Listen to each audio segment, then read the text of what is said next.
mistrial against a Metro councilman continues today. Council members will decide whether or not to remove Anthony Piagentini. More witnesses and evidence were introduced last night during day 2 of that trial. Grayson, the ex-chief of civic innovation and technology for Louisville Metro, said she was surprised when she learned Piagentini accepted a role with the Louisville Healthcare CEO Council after co-sponsoring an ordinance allocating $40 million in federal funds to that organization. She testified she would have filed an ethics complaint if it hadn't already happened. Former Metro Council member Bill Hollander was also called as a witness. He accused Piagentini of violating federal abstention rules during the council meeting vote on his co-sponsored ordinance.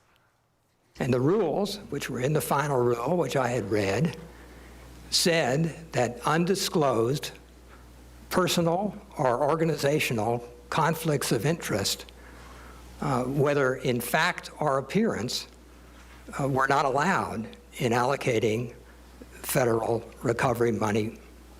And so I think we potentially would have had a problem with the federal government. Piagentini's attorney showed multiple videos of other Metro Council meetings where other council members abstained and did not disclose why. Hollander said abstentions were rarely questioned, citing trust in our council members. An animal shelter in Grayson County, Kentucky has reopened today, shutting down after a man broke into the shelter Tuesday morning and released 16 dogs. Today, police confirmed one is dead. Litchfield police say surveillance video shows Michael Baker breaking into the facility, releasing the dogs, and then walking outside that building looking for one in particular. He later catches the dog and leaves the property. Surveillance video showed multiple dogs fighting, which police believe led to the injuries of 4 of them and the death of the other. One dog is still on the run, last seen with Baker on Monday before this incident. He is charged with burglary, criminal trespassing, and cruelty to animals. LMPD says a shooting in Fern Creek injured 4 people, killing one of them. It happened Monday night at an apartment complex on Overbrook Woods Place. The other 3 were taken to the hospital and are expected to survive. Residents left uneasy about that whole thing, wondering if the gunman is still out there. My girl, she called me and asked me was I okay, and I was like, I just lost me. I was like, well, for what? Yes, of course. Of course I'm fine. She was like, she heard some gunshots and stuff. I was shocked because I was like, because it's normally quiet over here. It's nice, it's real nice, and it's nice people around here. You know, you don't see too much going on, see too many people out, and most people working. It's normal, working hard people.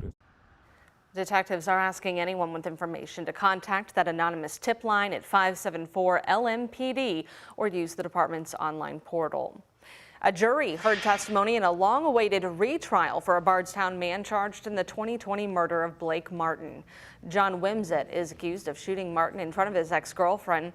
In court yesterday, the jury heard from the evidence technician at the Nelson County Sheriff's Office. The prosecution walked the technician through questioning, even showing the jury pieces of evidence like a handgun, rifle, the bloodied shirt Martin was wearing. Wimsett is claiming self-defense. His first trial resulted in a hung jury and a mistrial. A state senator from Louisville is working to protect in vitro fertilization services in Kentucky. This comes after a controversial ruling made last week in Alabama. Senator Cassie Chambers Armstrong's bill would clarify state law affirming IVF as a legal procedure in the state. It would prevent doctors from being charged with a crime if they're meeting the standard of care. The Alabama Supreme Court recently ruled frozen embryos are unborn children, creating concerns about legal action against clinics that may discard frozen embryos. Some Alabama fertility clinics have also put treatments on pause. After that decision, I heard from a lot of people who said, I hope this isn't going to happen in Kentucky.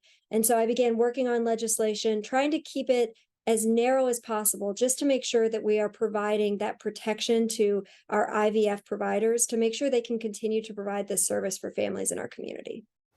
Senator Armstrong said she's received support for the bill from both sides of the aisle. We reached out to the Senate Majority Caucus for response to the proposal, but we're told leaders needed to review it before commenting.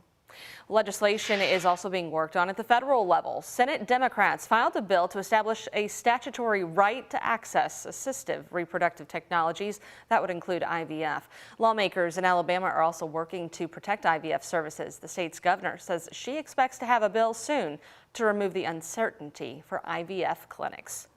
A bill to avert what's been called a potential child care crisis moving forward in Frankfort. The Horizons Act aims to create funding programs for child care while establishing scholarships for educators and setting up ways for schools and businesses to have child care facilities on site. Wouldn't that be great? Senator Danny Carroll, who sponsored the bill, testified before a committee saying states across the country are facing problems as COVID-era funding runs dry.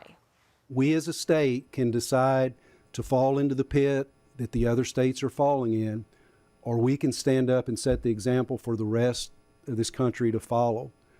We can stand up for our kids. We can show the importance that they are. We can give them the proper education that they need. Questions?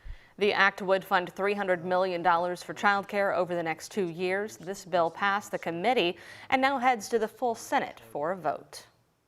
1, 2, 3.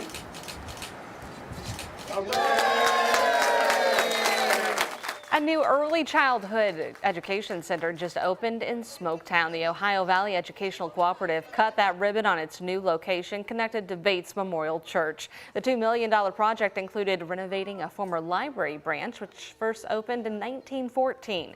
That facility has the capacity for 66 students ages 3 and up.